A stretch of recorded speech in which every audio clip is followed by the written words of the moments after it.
Hello, everybody, and welcome back to another episode of Overwatch Weekly. Not a ton of things coming out this week, but there's a few things that are very interesting, so I want to cover those. Um, so let's just jump into it. Last week, of course, I mentioned that Baptiste was going to get all of his unlockable stuff, his skins, his voice lines, all that kind of stuff, last Wednesday. So they dropped last Wednesday. I made a video. I put that up if you want to check that out. Link is in the description as well as in the card, so you can look at that. Um, he's got some good stuff. His skins are interesting. His voice lines are interesting. There's some voice lines I really like, so you can check that out in the description and in the cards. You've probably already seen it at this point in time. It's been a week, but if you haven't, that's down below. Uh, Along with all of Batiste's new goodies, there were also some changes to the PTR. Some very minor changes, but Baptiste's biotic launcher can now be stopped from automatically reloading by switching the automatic reload option to off, and the default option is on for that. So that way you can shoot and still heal if you run out of normal ammo. And then with Immortality Field, they made significant changes to its visual appearance and sounds. I did not check those out yet, so I can't tell you what they are, but there is some change there. And with Junkrat, frag launcher's impact damage was changed from 60 to 50, and Riptire's cost was increased by 10%. And that just mainly comes down to the fact that he was building his ultimate too quickly. But they also changed a little bit of his damage because it was a little bit too high. And then with Zarya, alternative fire's explosion radius changed to 2 meters regardless of energy level, which is an interesting one. It used to be 1-2 or 2-3. Or no, it was originally 2-3, and then they changed it to 1-2, but now they're just keeping it at 2, which is interesting. Very, very interesting. So that's everything for the patch notes. Next, we have this thread, which is a Jeff Goodman appreciation thread, which actually has a lot of really interesting stuff in it. So the post comes from Baha, who says, in regards to Jeff Goodman, "You get a raw deal on here, but your work is appreciated. You and the rest of your team are clearly hard at work on a nigh impossible task, if I do say so. Keep it up, even if it's not the popular choice. Patch is going to be huge. Can't wait." And Jeff Goodman had a bunch of replies to this. The first one he said, this is the longest one. I'm not going to read the whole thing because some of it has to do with his past jobs at Blizzard, but there is some interesting stuff in here. He said, "Thanks. Overwatch is certainly a challenging game to both tune and continually add new/interesting content. When I think back to how the game was in beta or even launch, I feel like we've come a long way since then. Remember, there was a time when McCree's Fan the Hammer did full damage per bullet. Zenyatta had 150 health. Pharah's Concussive Blast did 700 damage to shields/barriers. Poor Zen. Reinhardt's charge had no wind-up, it would just come out instantly and pin/kill anyone in front of him. That said, we are committed to continue to update and tune the game. Although there will always be some changes that will not be popular with some players, know that the goal is always to keep every hero unique and powerful for everyone." And then he goes on some stuff about what he did before joining the Overwatch team. And he had a bunch of replies to this about different things. One comment was, "Jeff, what do you think was the most overpowered or balanced change the team has made?" And he said, "I'd say at this point it's pretty clear Brigitte's initial balance was pretty far off the mark. She has been nerfed multiple times since then, and she is still very strong." Kind of. She's very strong in goats, but independently she's not as strong, but I'll leave that there. Anyway, he also said, "Another regret is although I really like the way Hanzo has turned out, I somewhat regret increasing his projectile speed specifically.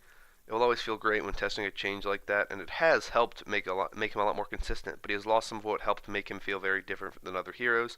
That's not to say you're going to see Hanzo nerfed next patch or something, but it's just one of those retrospect things that I wonder if there was another way to get to the same goal."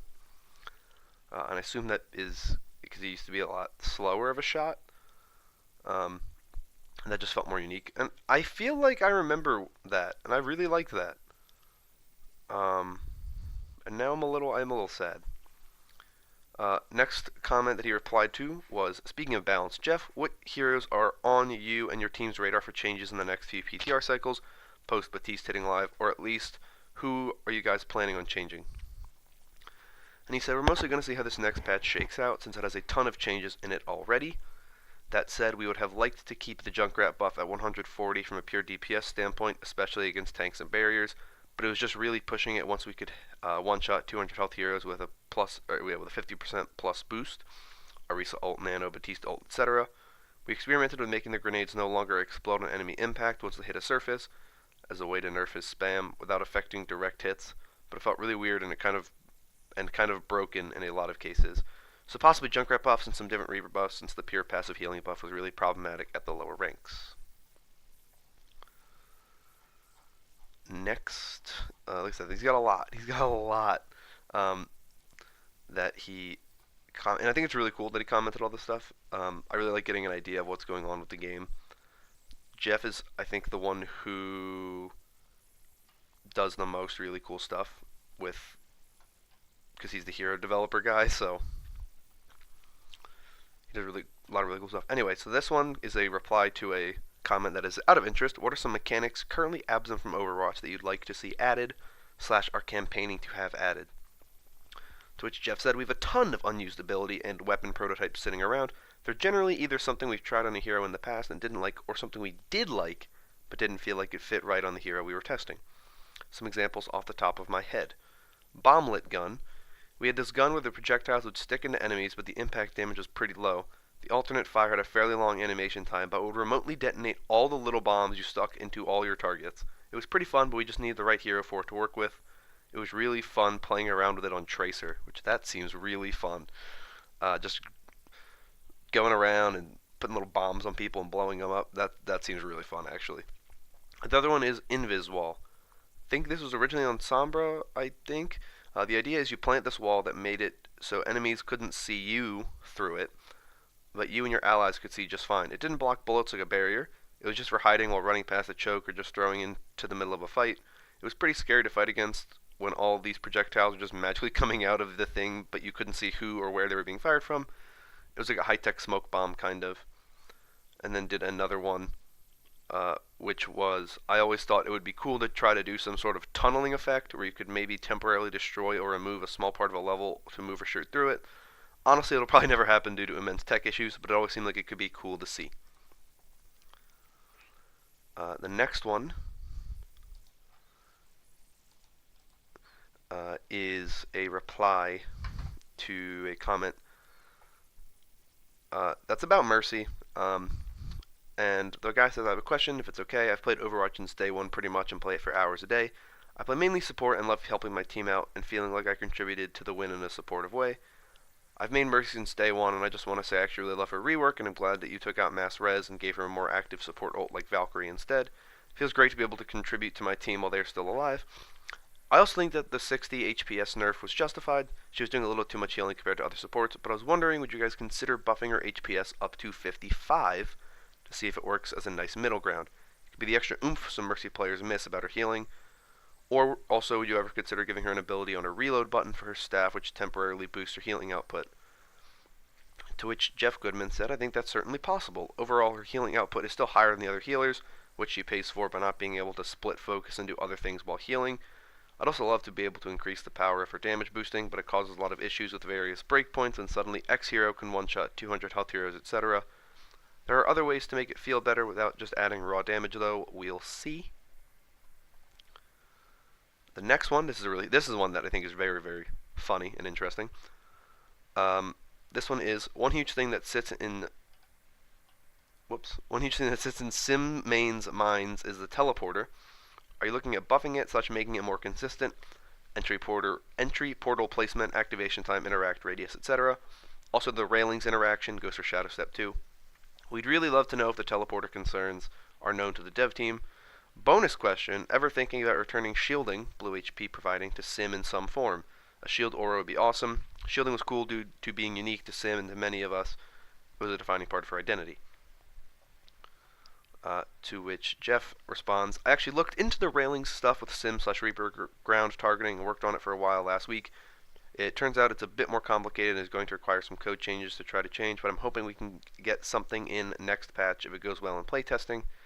As for the teleport build speed, maybe. I totally get the thing where you go to try to make the clutch save, and the build time is so long that you die anyway. But the concern is we need to make sure we don't just give your whole team nearly instant teleportation across a huge area.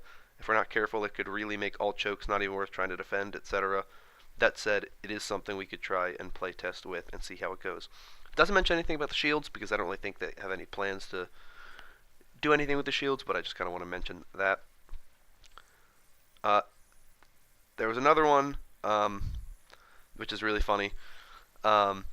So, one person comments, would you be considering a new hero with a flight ability, or abilities? Heroes who can take it via some aerobatics feels really good, and it's great you're here to chat on the forums tonight. To which someone replied to that with, Echo has wings, and then the double eye emoji. To which Jeff Goodman responded to that one, you're right. So, Echo has wings, everybody. Maybe Echo's going to fly around. So there's a lot of stuff there. I thought that was really interesting stuff, kind of explaining things that he would like to try or things that have been done in the game before. I really like stuff like this. Maybe you don't enjoy them as much as I do, but I think these are really cool. So that's why I talked about that today. But the next thing is very interesting. Speaking of Echo, there was an interview that German YouTuber High Score Heroes did with Joshua No, who is one of the devs for Overwatch. I don't know exactly what he does. I've tried looking into it. I don't know exactly what his specific role is. Based on his LinkedIn, he focused primarily on heroes, combat systems, design, and balance such tuning for the competitive multiplayer FPS game Overwatch. And worked closely and effectively with other game development disciplines, artists, designers, engineers, producers, in a collaborative environment. So I think he's a hero guy, which is very important. But I want to show you this clip from the interview where he talks about Echo, and then I'll get back and talk a little bit about the clip. At BlizzCon, you guys revealed Echo. And I know you can't talk too much about Echo, but is there anything you can tell us about her? Because I think people are pretty excited about her. Is she Hero 31 or is she more down the line? So what can you tell us about Echo? I don't really have much info about Echo. I know, we're definitely going to make her a hero at some point. Mm-hmm. I don't think she's the next hero. Okay. If that tells you anything, but there isn't too much info there. She's just okay. A super robot. So like I said, that interview comes from a German YouTuber by the name of High Score Heroes. I'll have a link in the description to the full interview. It's also the second part of his interview with Josh No, so you can check that out on his channel as well. But that part specifically is in part 2. But some very interesting things, of course, in this interview based on the things that Josh No said. Of course, first and foremost, the main thing that, of course, I'm sure you caught on was that Josh No said he doesn't believe Echo will be Hero 31, which is, of course, very important. He is a developer, right, and he seemingly works on heroes, so he would know more about when a hero would come out and whatnot. So this to me is a surprise. I thought Echo would be Hero 31. I think this means we could be waiting another year before we get Echo. I don't think Echo will be revealed as a hero at BlizzCon, just because it doesn't really make a lot of sense for us to get a hero we already know is coming. It seems like BlizzCon, they like to make it a surprise hero, with the exception of Sombra, of course. But Sombra, there's a whole ARG, and they actually go into the ARG in this interview, and the fact that they didn't actually like the ARG, and the fact that they kind of felt it was a bit too much and it wasn't super well received, so they have no plans of making another ARG. But like I said, he mentions Echo probably won't be Hero 31, which I found very interesting because I thought she would be. But what's also interesting, at the very end, as the interview is fading, and I didn't catch on this until I already made this clip, but it sounds to me like he says, he's like, oh, don't have a lot of info for you, she's just a statistics robot. That's what it sounds like he says, which is also very interesting, because McCree is very, very fond of Echo as an ally, but if she's just a statistics robot, what is she gonna do? Like, what does a statistics robot do? Well, you don't need a robot, I think, of that caliber to be there for statistics, if that is what he said. Maybe that's not what he said. That just sounded like it to me, but a very interesting interview. Of course, I always like dev interviews. There's some other interesting stuff in here, and of course, it's part 2 of an interview, so there's other stuff to look at. So that's everything I have for you this week. All the links to anything that I talk about can be found in the description, as always. But thank you all for watching. I hope you have a very good week. I hope you enjoyed this video. If you did, consider liking and subscribing if you want more content like this in the future. Also helps out a bunch with the channel. But until next time, I'm going to get out of here. So thank you for watching, and I'm out.